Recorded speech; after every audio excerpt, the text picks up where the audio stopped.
Okay, phone tapping case కూడా ఈ మధ్యకాలంలో బాగా చర్చకు నడుస్తుంది. నిజంగానే ఈ ట్యాపింగ్ వెనకాల కేసీఆర్, కేటీఆర్ ఉన్నారని ఏమన్నా మీకు అనుమానాలు ఉన్నాయా? 100% ఉన్నారు. Without the government how can it be done అని ఒకటే చెప్పండి. నిన్న and the investigation is going on. ఇన్వెస్టిగేషన్లో కూడా చాలామందిని పిలవడం జరిగింది. చాలా అంటే అవి కట్టలు ఉన్నాయంట, వేలు ఉన్నాయంట, వేల కట్టలు ఉన్నాయంట ఎవరెవరైతే ఫోన్లు ట్యాప్ అయినవి అవన్నీ.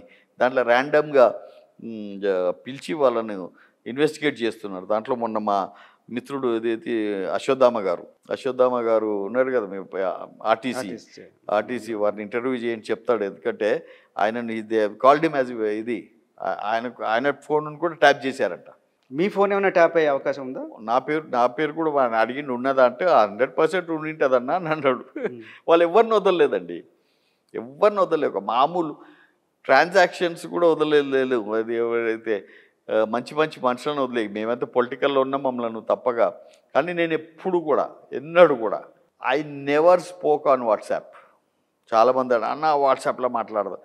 నేను దొంగతనం చేస్తలేను, నేనేం స్మగ్లింగ్ చేస్తలేను, నేనేం టెర్రరిజం చేస్తలేను. అవతలోడు ఇంటే ఈనని అని చెప్పి హుజూరాబాద్ ఎలక్షన్స్ కానీ దుబ్బాక ఎలక్షన్స్ కానీ ఎప్పుడు కానీ నేను నా ఫోన్ నుంచి డైరెక్ట్గా మాట్లాడేవాడిని. డైరెక్ట్గా ఎన్నడూ కూడా నేను వాట్సాప్ కాల్ ఎవరికి చేయలే. కావాలంటే దాని రికార్డ్ చూసుకోండి మీరు. నాకు 1992 నుంచి ఒకటే నంబర్ ఉన్నది, ఓన్లీ వన్ నంబర్, 9848030036. అప్పటి నుంచి ఇప్పటిదాకా నేను నంబర్ మార్చలేదు, అది ఇది చేయలేదు.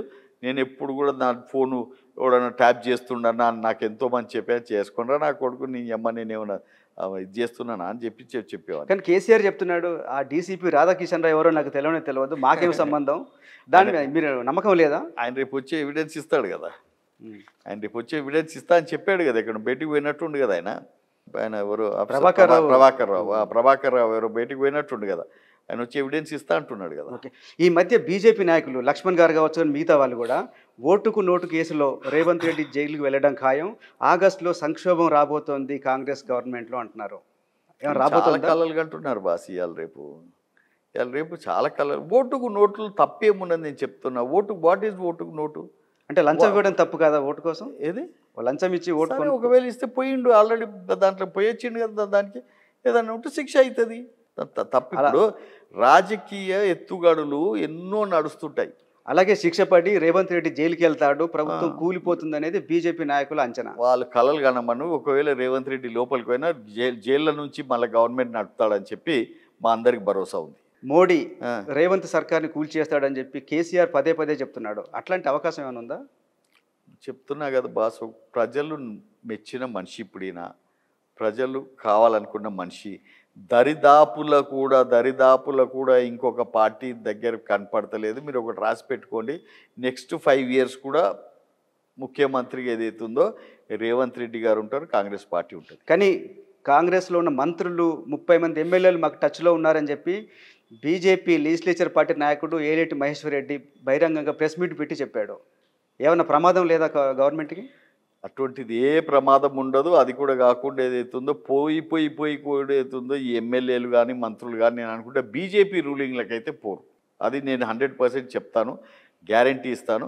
వాళ్ళకి ఎవ్వరికి కూడా అటువంటి ఆశ లేదు, దాంట్లోకి పోవాల్సిన అవసరం కూడా లేదు. చేవెళ్ళ కాంగ్రెస్ అభ్యర్థిగా పోటీ చేసిన రంజిత్ రెడ్డిని కాంగ్రెస్లోకి మీరే తీసుకొచ్చారా? లేదండి, he's a very good friend of mine. చాలా నాకు పరిచయం ఉంది, అంతా చేస్తున్నారు. కానీ నేను ఎప్పుడు కూడా ఆయన నాతోటి ఈ విషయంలో టచ్ కాలేదు, నేను ఆయనతోటి మాట్లాడలేదు. ఈ had a direct connection with Revanth Reddy and all other Congress leaders. వాళ్ళు చేసుకున్న ప్లానింగ్ కానీ I am nothing to do with it. అసలైన తొలి వెలుగు. ఫాలో వాట్సాప్ @తొలి వెలుగు official.